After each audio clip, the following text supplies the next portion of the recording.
Welcome. I'd like to call to order the April 30th, 2015 business meeting. Nancy Newton, Deputy County Administrator, please take roll. Thank you.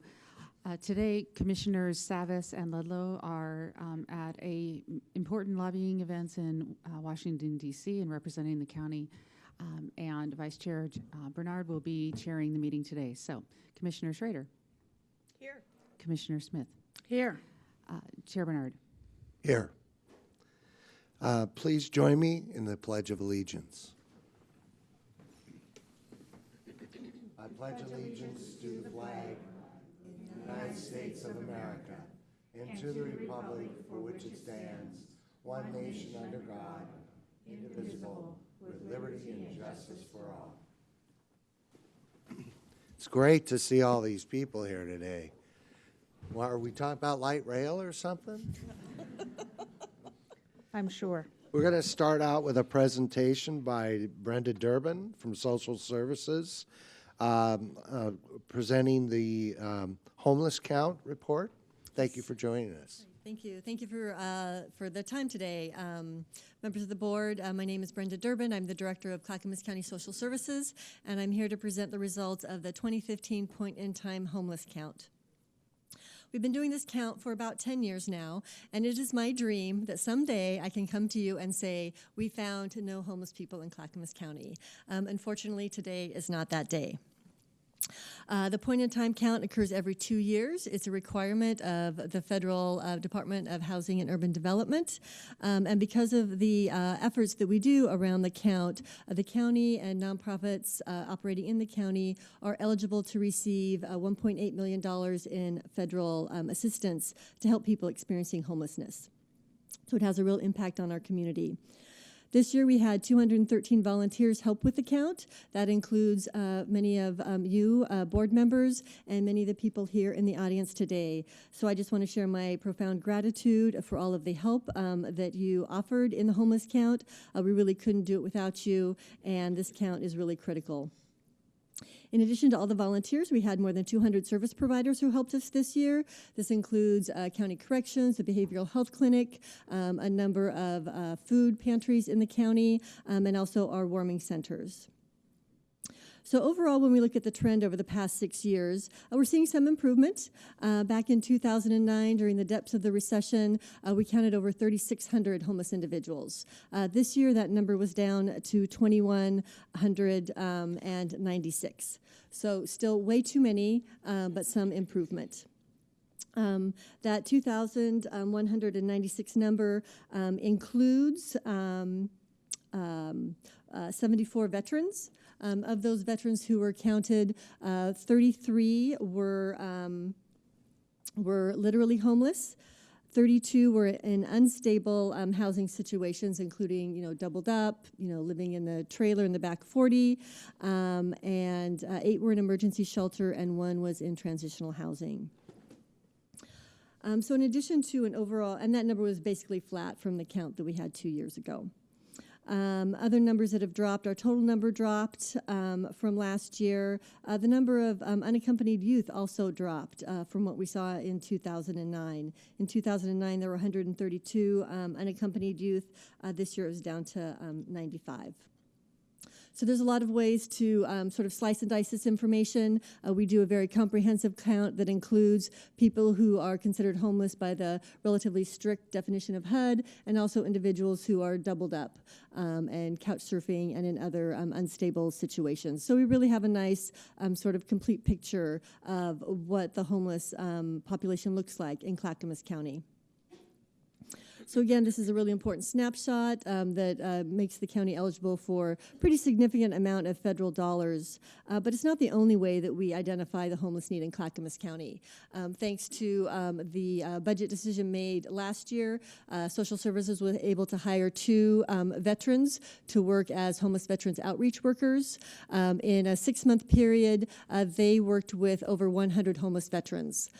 So you can see there's a bit of a disconnect here. We found 74 veterans during the count period, but we know that there are at least 100 literally homeless veterans out there in our community. So while the homeless count is a really important tool, it doesn't necessarily give us a whole picture. It's important to have these other efforts to go along as well.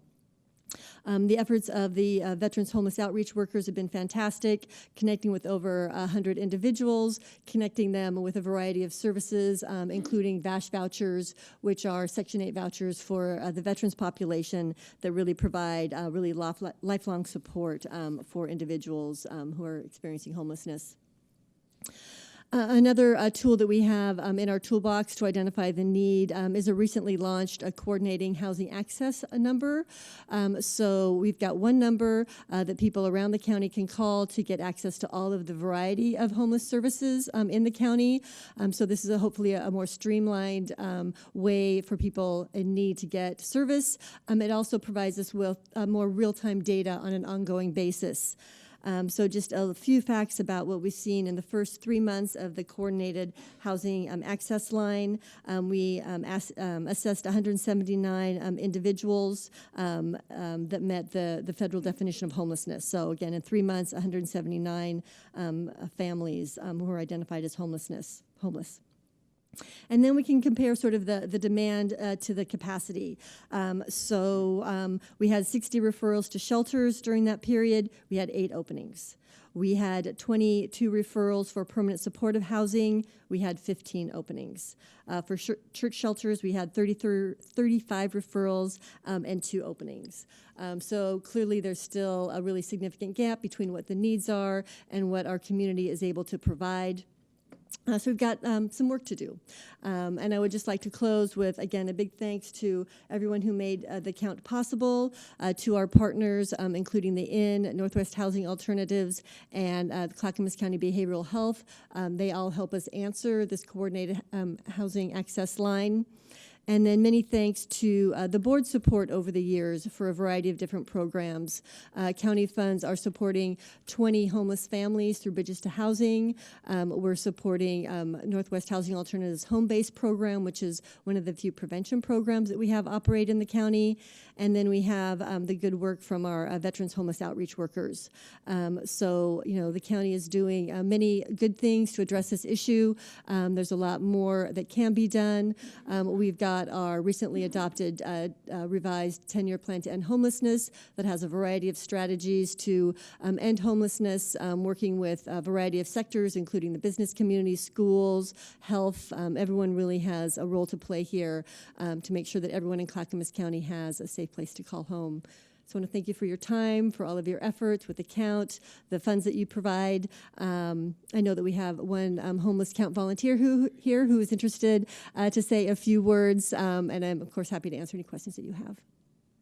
Great. Any comments or questions? Great program. Thank you for your work.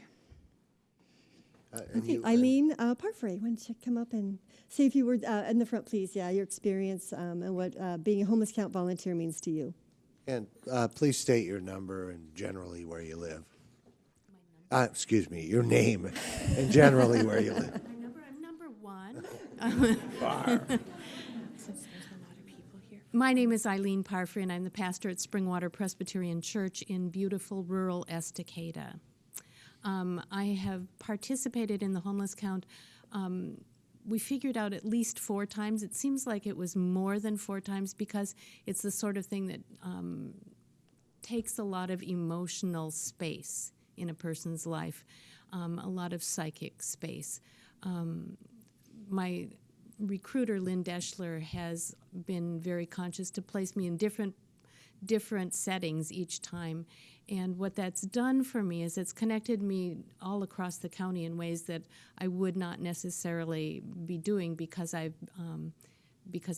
church is in rural Estacada. So I've been spread out in different places in the community, and because I've been to different places, I've gotten to know some amazing service providers, just some really lovely people that have been good models for me in figuring out how to be the pastor in my congregation. What I've discovered is that it changes me to be part of this homeless count. It changes me in terms of not thinking of homeless people as them, but thinking of them as actual human beings who are not that different from me. It turns out that it's pretty much a full-time job to be homeless. It takes a lot of time and energy and a lot of ingenuity to keep from perishing. One of the things that we learned when I was stationed at Father's Heart is that socks are the most important thing that a homeless person can have. And so when I brought that news back to my congregation, it turns out that one of the members of our congregation took that so much to heart that he now works at Father's Heart as a volunteer, and the congregation pulls together enormous quantities of socks every month to send out, and as many as socks as we can give to him to bring to the people that live or that stay up and down 82nd Avenue, he can give those out in just 2 hours of handing out breakfast. So it's changed my life, but it's changed the life of people in my congregation. It's given us hope to see the service providers, to see how hard they work, and the ways they just keep working and trying. So, Well, thank you very much for coming today. Thank you very much for saying what you did. It's important. And I know that Lynn also recruited myself to do the homeless count a number of years ago. And, I guess, we often just don't see those folks. And having done the count, I do see them now. I was surprised many years ago when I discovered very small communities that had kids living under bridges. Communities that have 1,000 people, and they got 10, 15 kids living under a bridge. And the Baldock station, now called French Prairie, was a place where a lot of homeless people lived.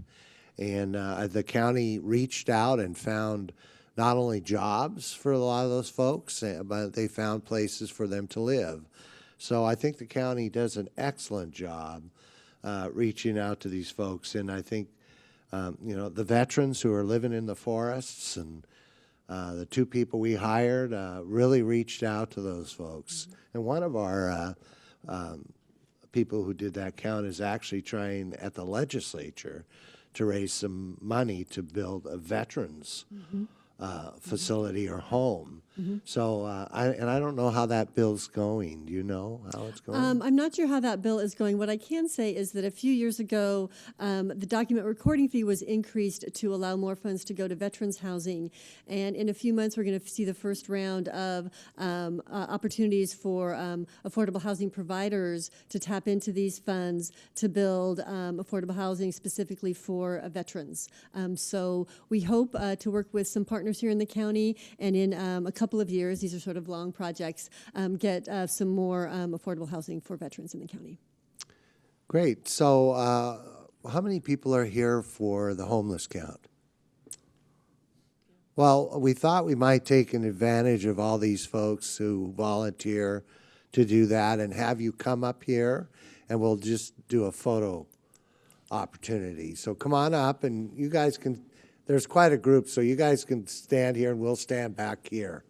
And while you're all coming up, I also want to invite you all to come down one floor down to 369 immediately after our presentation. We have a short, another little presentation for you. We've got some treats and some snacks and more appreciation for all of your good work. So hope to see you all in a few minutes in 369.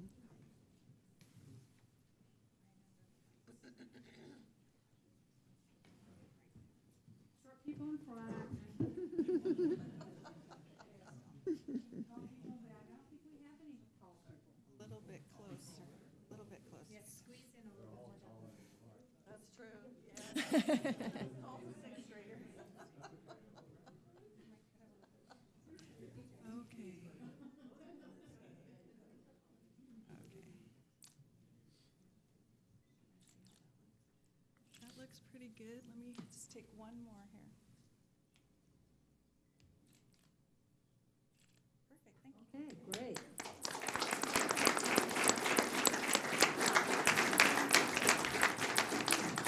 Well, we want to thank you for all you do. It's not easy, but it's also a great learning experience to do the homeless count. So, Nancy? Yes, thank you. I was going to save this for county administrator comments, but I wanted to say this while the person I'm talking about is in the room. I've participated as a volunteer for the homeless count also for the past several years, and over the years I've gotten to know the coordinator, Lynn Deschler, and her work there, and I want to recognize Lynn specifically because one of the things that Lynn does, it's really a value add to this program, is that through her work with the homeless count, she meets many people in the community, as the minister talked about earlier, and said, you know, you really need to talk to so-and-so. And by making those connections with people, with each other, it really exponentially increases what we're able to provide. So it's not just the nuts and bolts of running the homeless program, which in itself is very complicated and time-consuming, but also connecting and making those connections that last for years in the communities. And that's some of the work that, you know, not necessarily detailed on her contract that she brings to us. So I'd like to recognize Lynn, please, if you don't mind.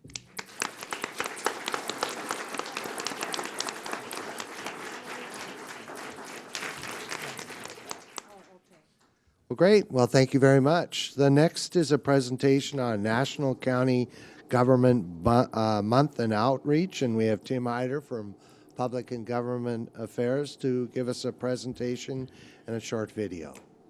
Thank you. Good morning, Commissioners. My name is Tim Heider from Public and Government Affairs. As you might recall, earlier this month I appeared before you excuse me, to talk about the outreach around National County Government Month. And today I'm back to report to you the successful outreach that we did.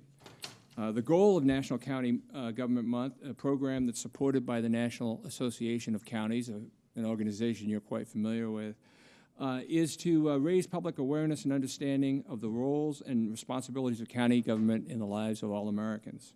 This year's theme is Counties Moving America Forward, and the special focus was on the importance of creating and preserving transportation and infrastructure. But here in Clackamas County, our infrastructure covers far more than roads and bridges and wastewater treatment. Our infrastructure includes our outstanding county employees, especially those who work directly with our public and our customers.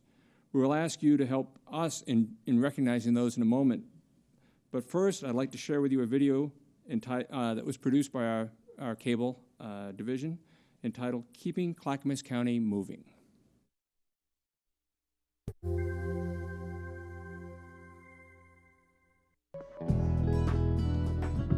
Clackamas County knows transportation and infrastructure are the core building blocks for a healthy, vibrant, and safe community. That's why we're hard at work every day providing key services that are keeping Clackamas County moving. Our road crews maintain 180 bridges and more than 1,400 miles of road to help boost the county's economic competitiveness and allow goods in and out of our market faster. Special projects like the innovative Sunrise system address severe congestion and safety issues while promoting a robust economy and spurring job growth. Clackamas County supports businesses in countless ways. We're ranked 4th in the nation among large counties for attracting modern investment and people, effectively offering opportunity and a skilled workforce for future and existing businesses.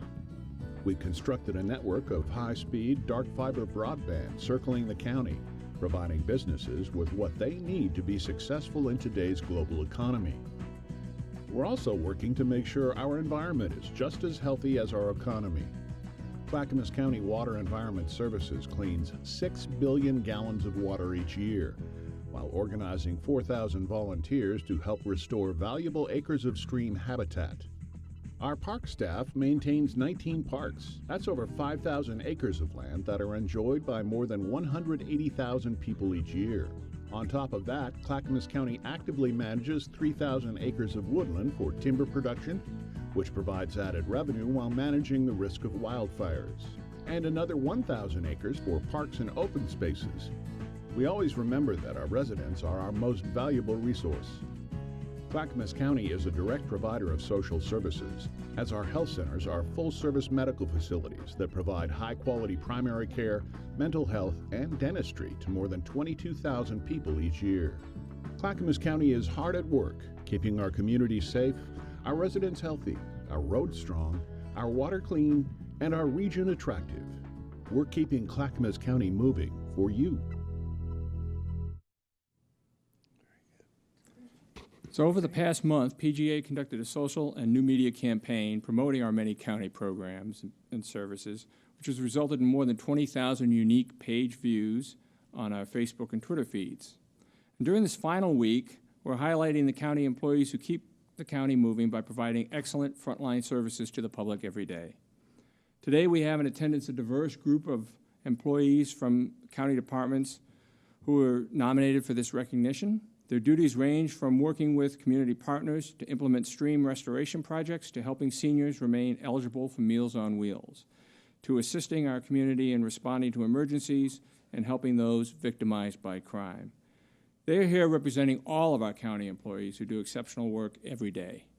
With your permission, I'd like to read the names of those employees and ask them in turn to stand and be recognized by you and afterwards to join you for a photograph. Please. I'll start with representatives from Water Environment Services, Customer Information Specialist Julie Donovan, Customer Information Specialist Patty Hutchinson, Technical Services Specialist Rob Hungerford, Wastewater Plant Operator Dan Strong, Environmental Policy Specialist Gail Shalom, and Wastewater Plant Operator Tom Wilson. From Health, Housing, and Human Services, we have Mental Health Specialist Mark Niederkorn, Administrative Analyst Sandra Stein, Administrative Analyst Aaron Brayman. From the Department of Transportation and Development, we have Animal Care Specialist Kim Brown, Integrative Vegetation Management Coordinator Ron Buck, Construction Inspector Bob Ellingbo, Senior Planner Martha Fritzy, and Permit Specialist Jody Lagaway. From the District Attorney's Office, we have Adrienne Shin Perez. She's a Deputy District Attorney, and Victim Advocate Tracy Goodrich. Thank you. From the Juvenile Department, we have two office specialists, Stephanie Perez Unsoncion. Sorry about that. And Bethany Lasco. And from the Sheriff's Office, we have Public Communications Specialist and Social Media Extraordinary Mike Russell. And from the Library Network Division within Business and Community Services is Senior Courier Josh Wolf. From NCPRD's Milwaukee Center, we have Building Maintenance Specialist John Evans and Human Services Assistant Linda Whitmore. And last but certainly not least, Administrative Assistant Jamie Hayes, who is an essential part of our Department of Emergency Management. Please join me in thanking all of them and all of our employees for their contributions to the county.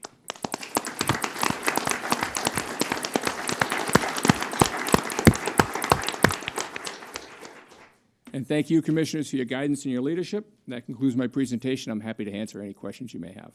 Any questions? Well, I just want to say thank you for the wonderful employees. I learn every week, you know, about the depth and the knowledge and the experience of our employees, and it's very warming to me. Thank you for your service. Thank you for coming today to be recognized.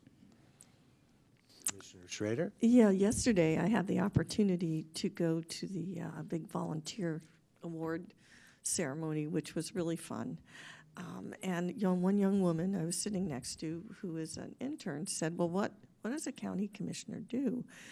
And I said, well, pretty much everything, but actually it isn't us doing it, it's you doing it. Mm-hmm. When you make a list of the kinds of things that this county takes care of, everything from, you know, transportation, dog services is huge in this county, always has been, for instance. Wastewater management, planning, permitting, healthcare, mental health, public health, and I learned today, I didn't realize that we were also offering opportunities for dental care under the umbrella of health, which is huge. It's absolutely huge.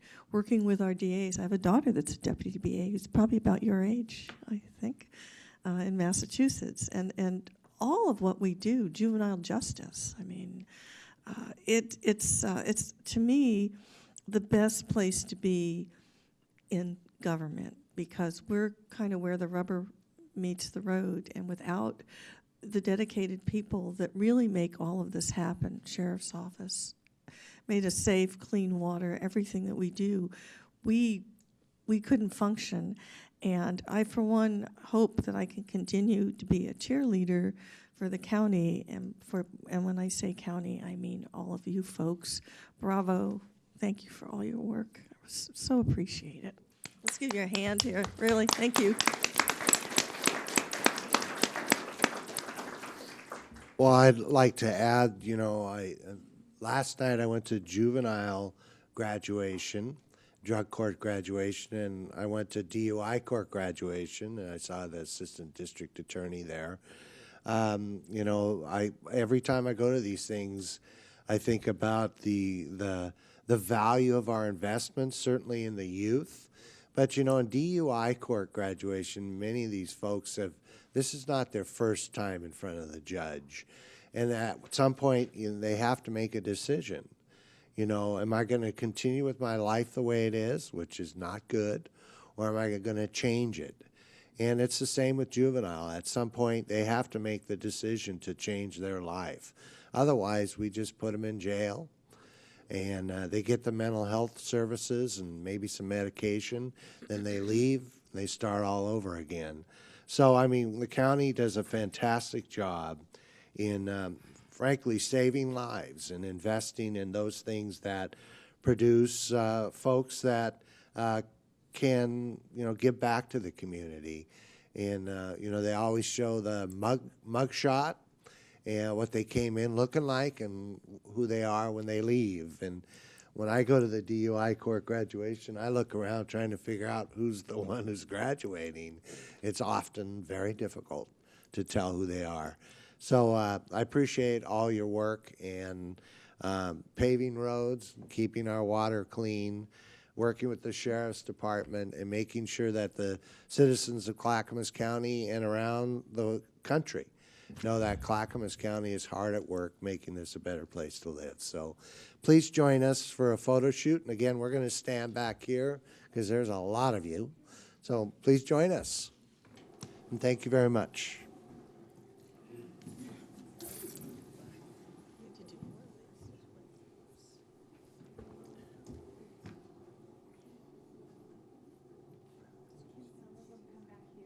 Yeah, why don't some of you come back here? Yeah. If you're tall, you guys, come on back here. At least 4 of you here. 5 of you. Maybe 6. Maybe 6. Keep coming, you guys. Not you. You're. No, I'm just kidding. Come on.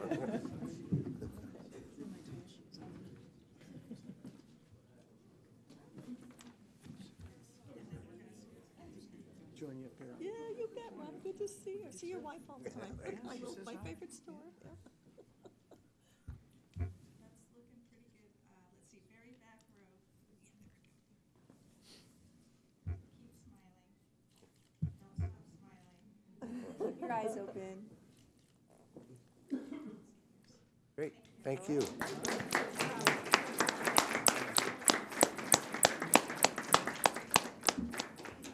It's also great to see the faces of names we've heard and have not met. You know, we do employee recognition every month for people 5, 10, 15, 20, 25, 30, 35 years. And, you know, it's great to see the faces connected to the names, except for Rob, we know. Yeah.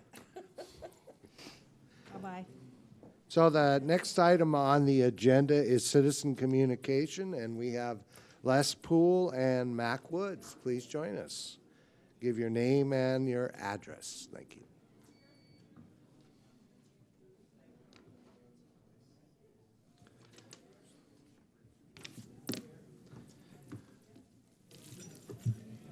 Les, you're up. Good morning. Am I on? Yep. Les Poole, Clackamas County. I got a chance to speak, and they were smart enough to all leave. Just a myriad of issues out there that I want to touch on. One is I'd like to thank the County Administrator, Don Krupp, for the presentation last week about the budget. And the Commissioner's comments afterwards. It really helps folks understand that you're trying to handle $800 million budget, but really about $150 million of that is what you can work with, and so much of the rest of it is designated. And when people hear you have an $800 million budget, they can't understand why there's no money for roads. So the more people get educated about where road funding comes from and what our options are, the better chance we're going to have to do something to fix the roads. The commissioners and the folks in this building well understand that if we don't do something, it's going to be a disaster. And I equate it to a home.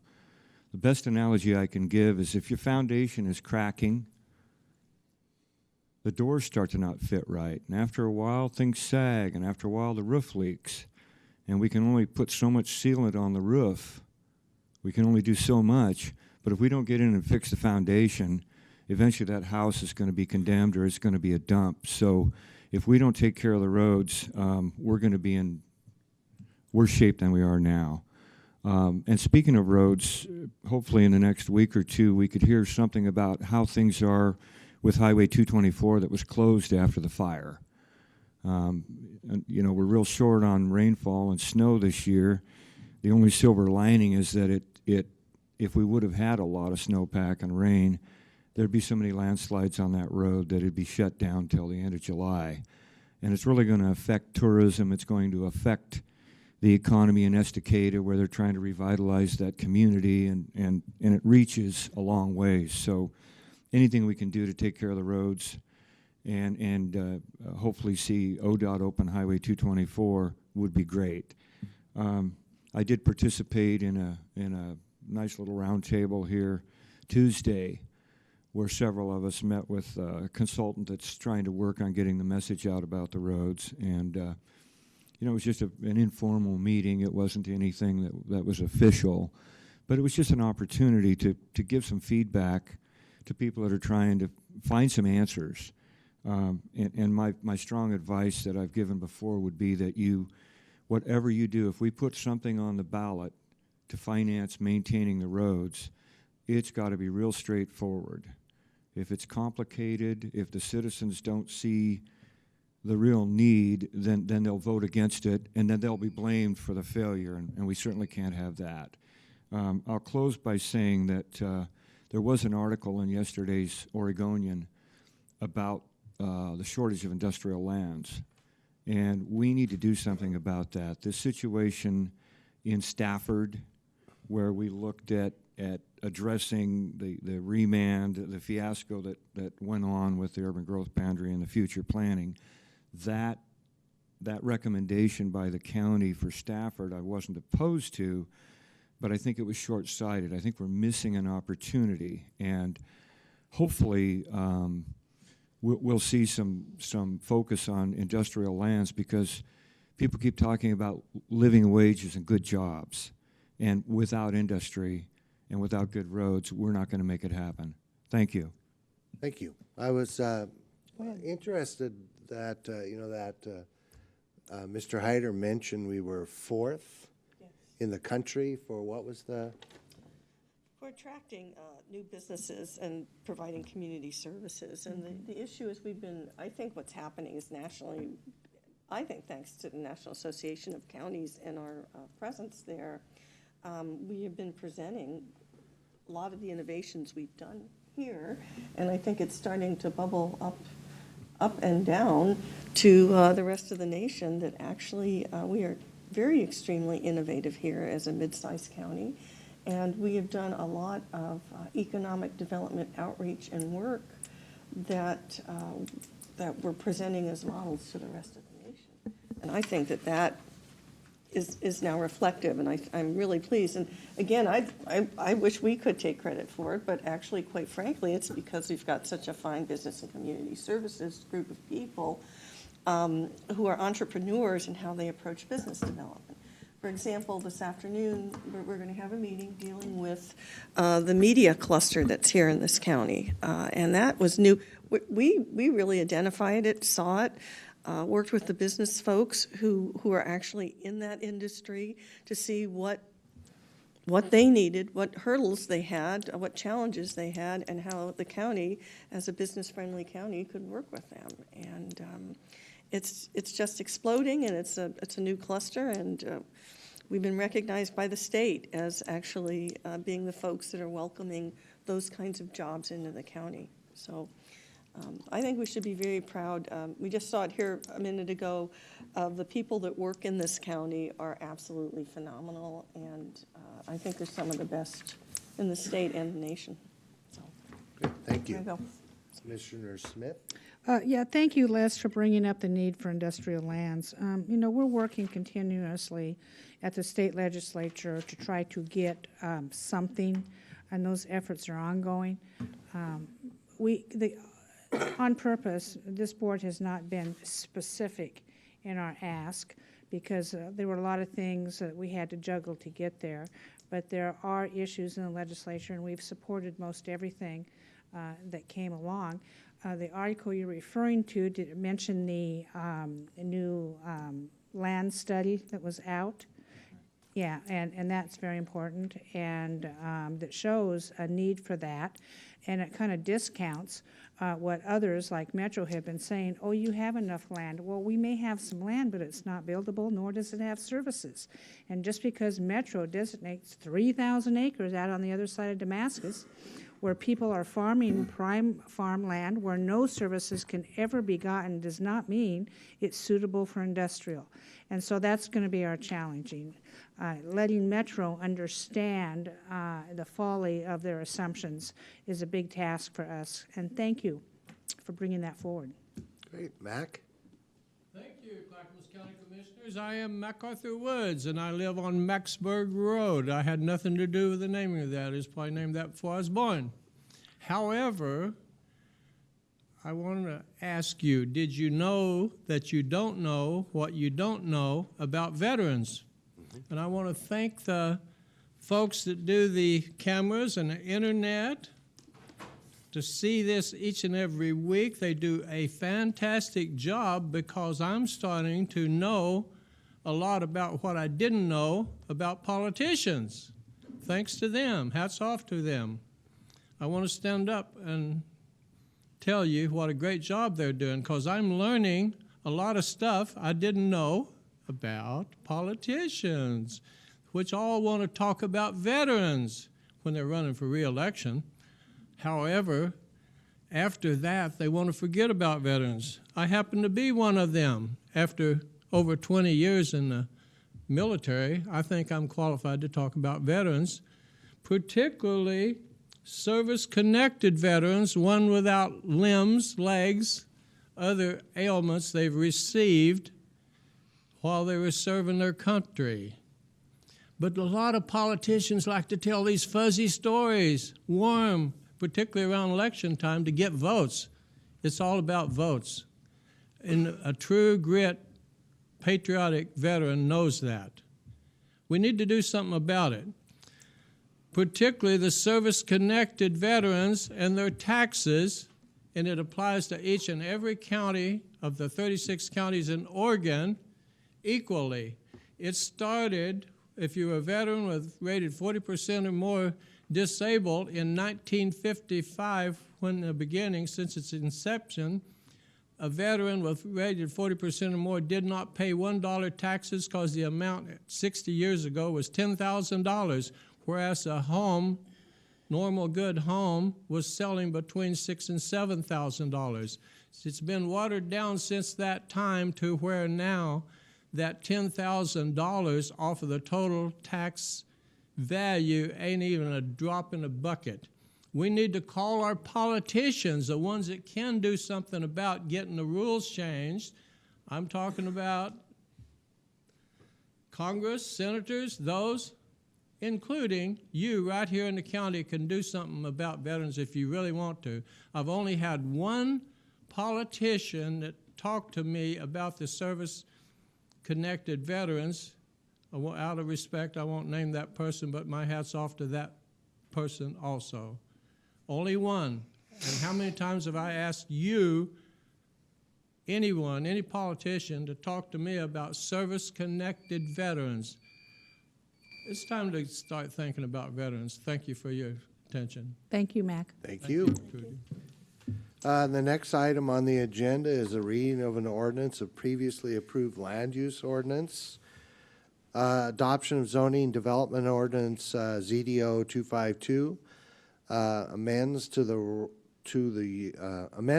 rural residential, future urban residential, Mount Hood Community Plan residential, and the non-urban commercial zoning district provisions of the comprehensive plan and the ZDO. And today we're joined by Nate Boderman, County Counsel, and you're going to give us a presentation. We've had a number of work sessions. We did have a public hearing, and today is just a reading of the ordinance. Nate? That's correct. We have for you today two separate orders related to the Year 3 ZDO Code Audit Project, that's a mouthful, which was part of the Planning Division's work program for this fiscal year. This represents the final step, as you suggested, in adopting this round of comprehensive plan amendments to the ZDO and the comprehensive plan aimed at cleaning up our land use regulations and making them more user-friendly. Year 3 of the Code Audit Project includes amendments related to the rural residential and future urban zones, the Mount Hood Community Plan residential zone, and non-urban commercial zones, as well as the procedures related to development review process and criteria for discretionary permits.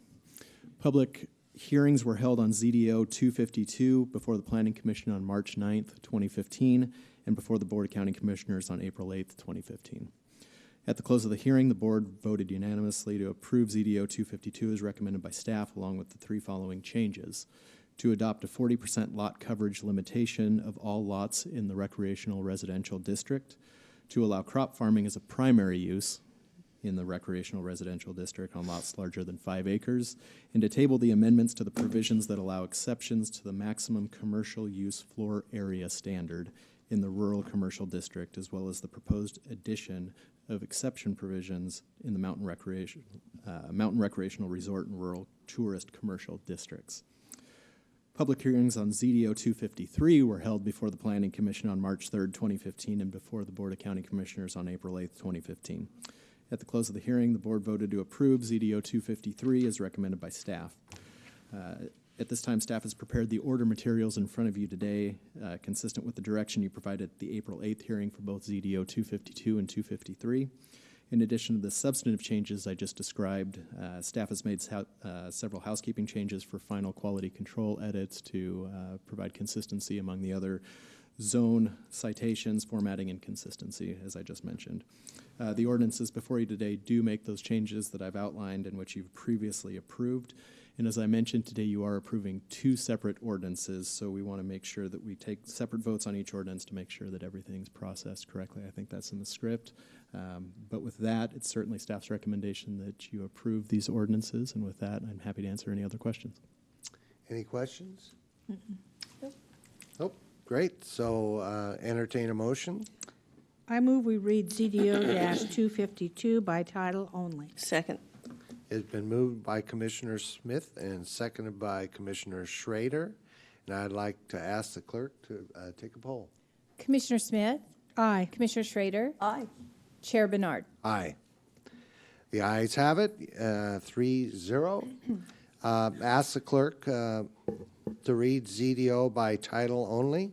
Okay, ordinance number ZDO 252, an ordinance amending Chapter 4, 6, and 10 of the Clackamas County Comprehensive Plan and Sections 106, 202, 315, 510, 601, 604, 707, 711, 804, 805, 813, 819, 823, 825, 827, 838, 902, 903, 1005, 1006, 1009, 1010, 1012, 1013, 1014, 1015, 1016, and 1102 of the Clackamas County Zoning and Development Ordinance, adopting sections 316, 317, 513 of the ZDO, and repealing sections 305, 306, 307, 308, 309, 310, 312, 314, 504, and 505 of the ZDO. Great. Entertain a motion to adopt ZDO 252. I move we approve ZDO 252, amendments related to the rural residential, future urban residential, Mount Hood Community Plan residential, and non-urban commercial zoning district provisions of the comprehensive plan and the zoning and development ordinance as previously approved at the April 8th, 2015 land use hearing. Is there a second? Second.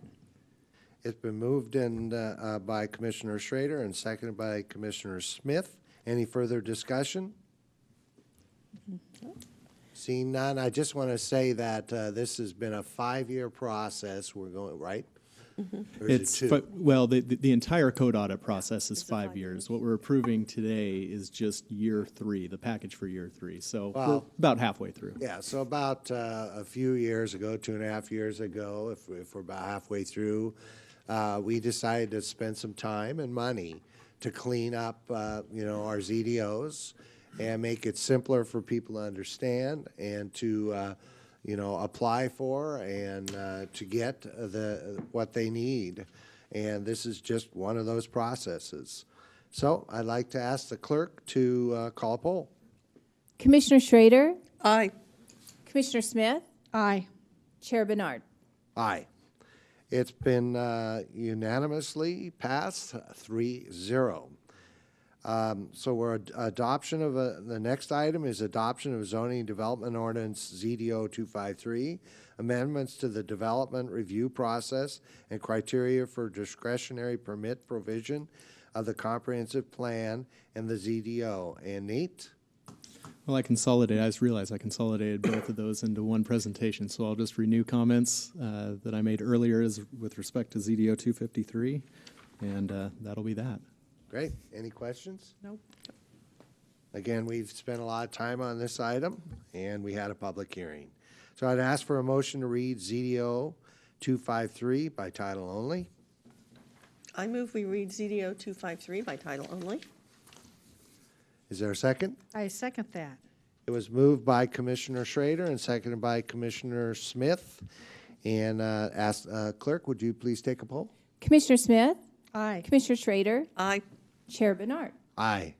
The motion is carried 3-0. Ask the clerk to read ZDO 253 by title only. Okay, ordinance number ZDO 253, an ordinance amending Chapter 4 of the Clackamas County Comprehensive Plan and Sections 202, 315, 316, 317, 510, 511, 512, 513, 601, 602, 604, 706, 710, 711, 1007, 1009, 1013, 1017, 1102, 1103, 1105, 1107, 1202, 1203, 1204, 1205, 1206, and 1307 of the Clackamas County Zoning and Development Ordinance, and adopting sections 804 and 311 of the ZDO, and repealing sections 803, 1101, 1104, and 1106 of the ZDO. Great. I'll entertain a motion to adopt ZDO 253. I move we approve ZDO-253, amendments relating to the development review process and criteria for discretionary permits provisions of the comprehensive plan and the zoning development ordinance as previously approved at the April 18, 2015 land use hearing. Second. It's been moved by Commissioner Smith and seconded by Commissioner Schrader. Any further discussion? Hearing none, ask clerk to take a poll. Commissioner Schrader? Aye. Commissioner Smith? Aye. Chair Bernard. Aye. Motion carries 3-0. Next, thank you, Nate. Are you the next one on this one too? No. Chris is here. The board order for boundary change proposal CL 15-001, annexation to Tri-City Service District, and Chris Story, County Counsel, and Ken Martin, boundary change consultant. Please give us your presentation. Good morning, Commissioners. Thank you for allowing us to make this presentation to you. In this capacity, you are sitting as the Board of County Commissioners, not as the Tri-City Service District. I'll note for clarity. In this instance, you are exercising your authority as the boundary deciders. In this instance, we have 3 pieces of property that have annexed into the city of West Lynn, about 10 acres, 3 houses, and they desire sewer service. The manner in which you get sewer service, if you are within the city of West Lynn, is through the Tri-City Service District. And Ken Martin, our able consultant, has reviewed the application and has proposed findings included in the package. And I'll let him run over those if you like. I have nothing further to add. Chris covered it pretty well. The situation with West Lynn as well as with Oregon City and Gladstone is when they do annexations, we need to then put that property into the Tri-City District, which covers all 3 of those cities. And it's a sort of a long 2-step process. We end up with properties sometimes that get annexed into the cities and then don't come into the district. So in this case, we're ahead of the game. They got annexed into the city, and we're getting them into the district right away so that these property owners can develop their property, and that's what most of them intend to do. Great. Any questions? No. Okay. So I'd like to open the public hearing and ask if anyone would like to testify on this item. Oh, please join us. You need to fill out a green card and give us your name and address. I will happily do so. Fill it out ahead of time. You can do it after. Yeah. Okay. My name is Andrew Tull. I'm here with 3J Consulting. For the record, my address is 5075 Southwest Griffith Drive in Beaverton, Oregon, Suite 150. I'm here today on behalf of all 3 of the properties that are being annexed, and I am simply here to let the Commission know that I can answer any questions that you may have about this application, and that I would ask that you please agree to the boundary change in your decision-making today. Okay. Great. I haven't had an issue with a boundary change yet as long as I've been here. So, and I appreciate that they have to annex to the city, right? Yes. That was always my concern when I was mayor of Milwaukee, is that lots of times they would get the services, do the apps, and then sit on our border and never become part of the city. So, yet use many of the city services. So I appreciate the efforts the county has taken to make sure that, when they get the services that they should annex to the city. Because we're really, frankly, not the service providers. So with that, I will close the public hearing. Thank you for coming in today. And entertain a motion. I move we approve the board order for boundary change proposal CL 15-001, annexation to the Tri-City Service District. Second. It's been moved by Commissioner Schrader and seconded by Commissioner Smith. Any further discussion? Nope. Would you please poll the commission? Commissioner Smith? Aye. Commissioner Schrader? Aye.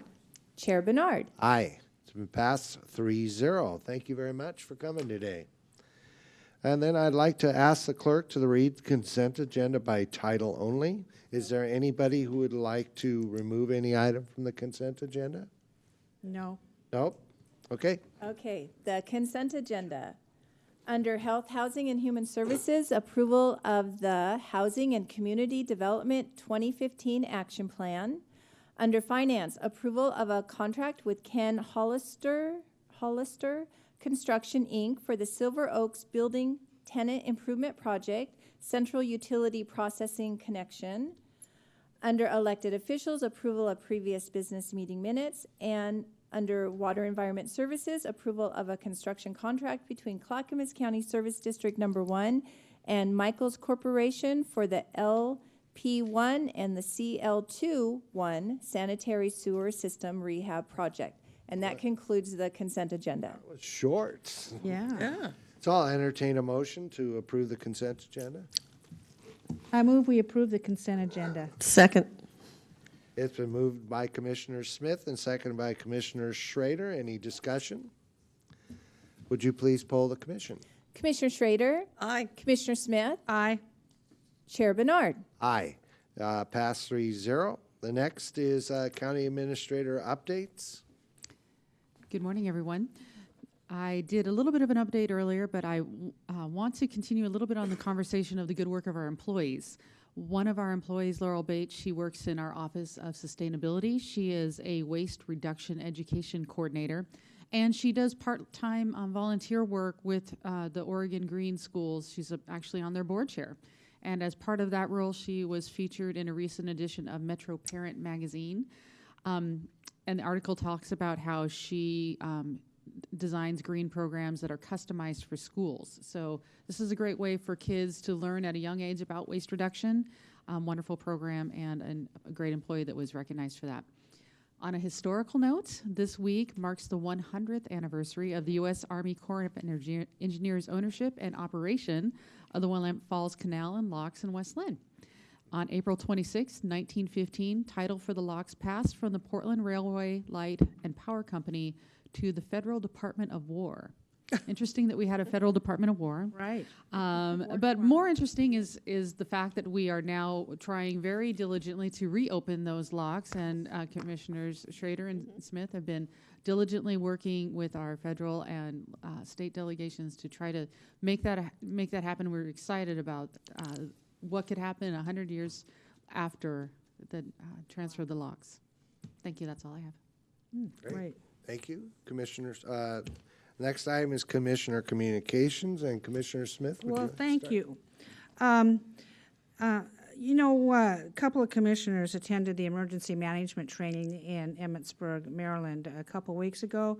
Real-life experience on how to deal with an earthquake. We have the 2015 Employee Preparedness Campaign, and it's what to do and in your home, but it's good for everybody. Week 1, week 2, week 3, and things that you need on your person, like who is your doctor, or where do you get your prescriptions, or who should people call in the event that you're unconscious. So all that stuff is just really wonderful. Again, I'm talking about our federal forest lands owned by the government. And I've been working on that very hard. This county passed a resolution for a study. Also, the Association of Oregon Counties passed statewide for all the counties to go to the legislature in Salem, of where I testified on the bill. Also, in the United States Congress, there's been a committee set up, I'm happy to say. It's called the Federal Land Action Group, a congressional team that will develop legislative framework for transferring the lands to local control and ownership.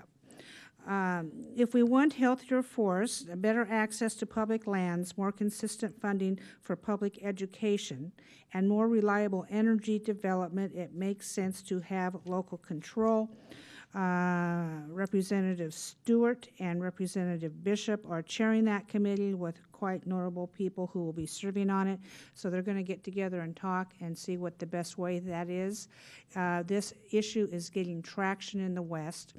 And let me say something. The federal government is the most powerful landowner on the face of the earth, representing 60 million acres and tens and hundreds and thousands acres of land owned by the Forest Service and the BLM. And right now, their spending to manage those lands exceeds the revenues Why? Because we're not allowed to log, we're not allowed to mine, we're not allowed to do any of this because the federal government and Congress are incapable and unwilling to manage the federal lands. And because of this, it's a huge tax burden on the taxpayers of this country, including the people in the East who may not understand this issue. I think Congress has realized that, and they're going to move forward on it. And my hat's off to them, and I will be bringing you updates. And also in keeping with our employees doing good work, I'd like to read something that one of our constituents, Pat Russell, said about Mary Rathke. And that is this: your postings over the fiscal year and previous have been very reliable and allows web users great access to our policymakers, staff, along with better prepared materials during the meetings. And I really want to thank Mary for doing that. She works very hard, as all of our staff works hard to get things on the website. If you need something, call the office, and I'm sure you will get it. So my hat's off to Mary. Thank you. Good job, Mary. Good job, Commissioner Schrader. Well, it's been a busy week, actually. I wanted to let folks know that our agricultural one-stop is almost up and running at this point, and we had our first advisory board meeting the other day. And what that is a virtual place where people in the agricultural community, farmers, producers, processors, anyone who is involved in agriculture as an industry will be able to go and get a personal concierge service of anything they need to help them either start a farm or make their production better and link them up to markets.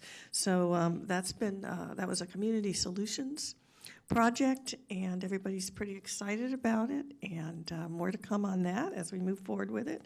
We had an opportunity to attend the city's dinner in Damascus this past week, and it was great to see those folks there and all their council folks. I also attended the Fireman's Breakfast in Sandy, and that is a breakfast they have every year to raise money for their fire department, pretty much. And I had an opportunity to have breakfast with Mayor Bill King, as well as their fire chief. Then we had a Healthy Families Benefit and Auction, and those are the folks in our family who actually do home visitations for children and also help teach folks parenting skills. And they had their auction this past Friday. And then our North Clackamas School District had their education gala on Saturday night, and I had an opportunity to sit with President Joanne Truesdale and other members of the Clackamas Community College Board. I was able to testify in Salem with Congressman Hooley recently in support of the Willamette Falls locks, and I also testified about natural gas access in front of the Business and Community Services folks down in Salem.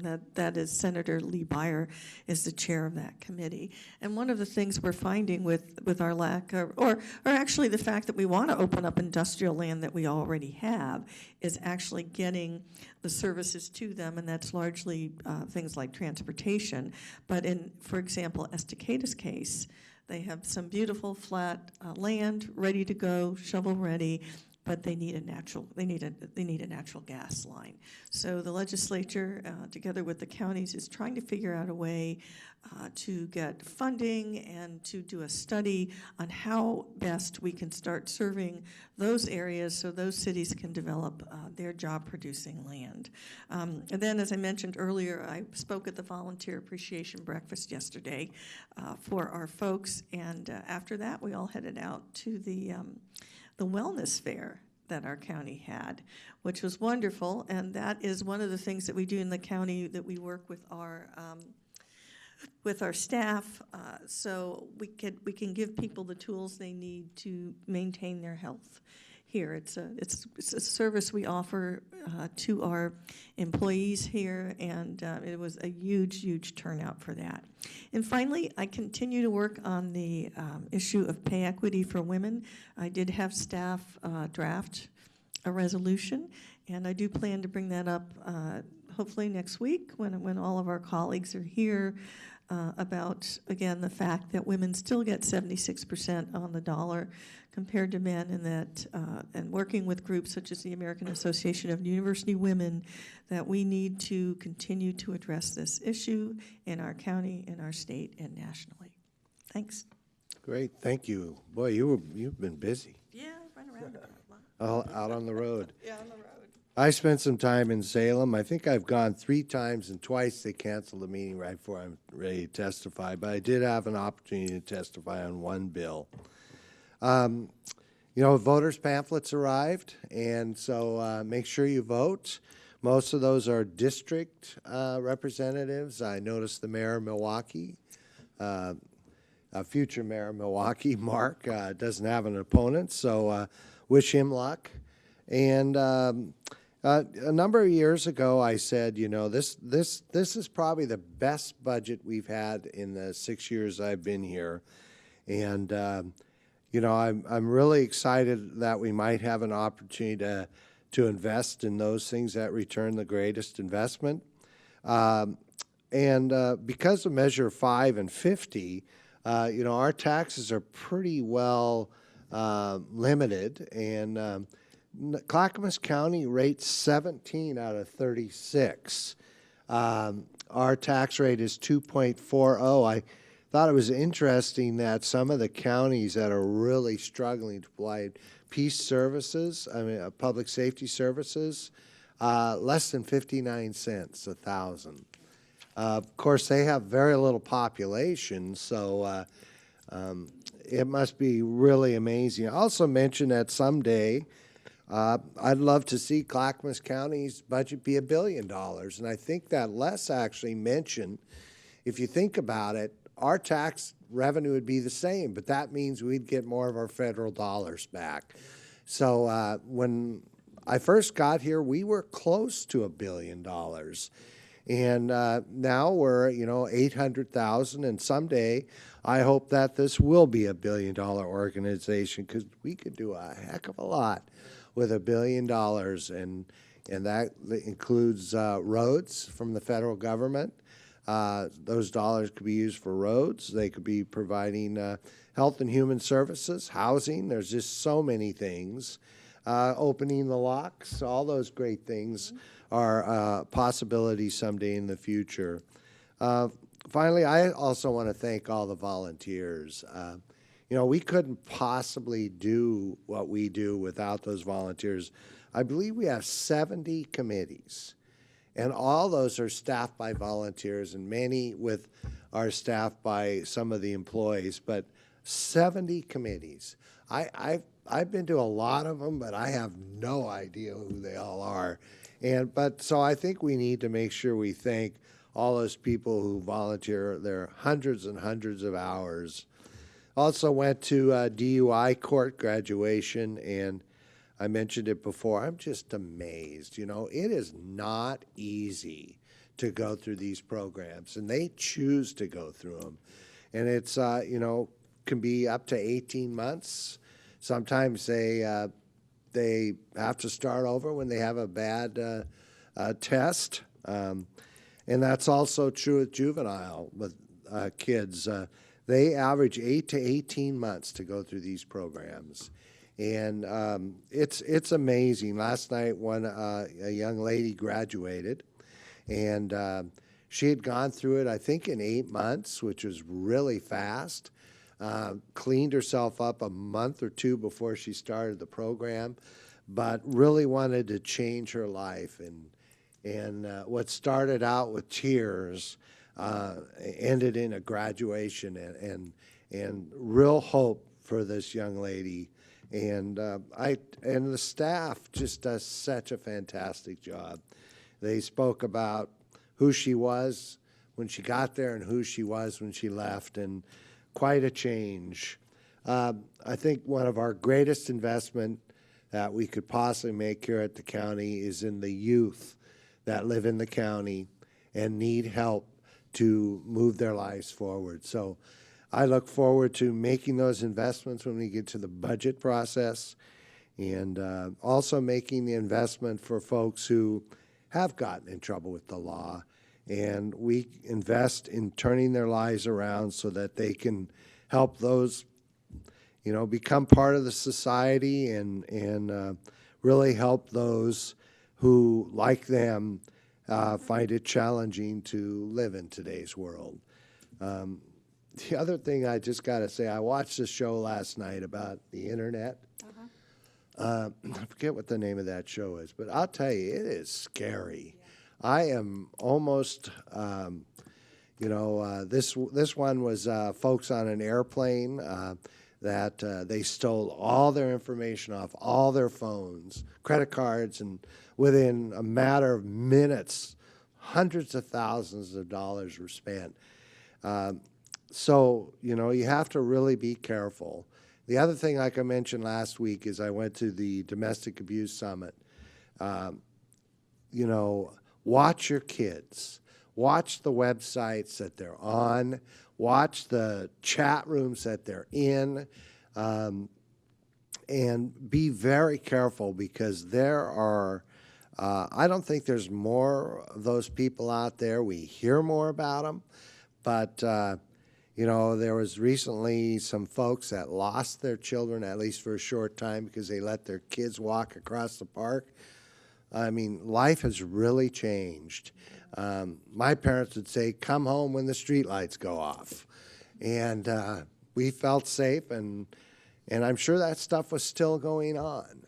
But you have to, now with social media, it is much more dangerous out there. So please, watch and make sure your kids are looking at appropriate websites and chatting with people that are appropriate age, because you can't identify those. They steal the photos, they change the name, and you may be think you're talking to a 12-year-old, 14-year-old when you're actually talking to a 40 or 50-year-old. So be careful out there.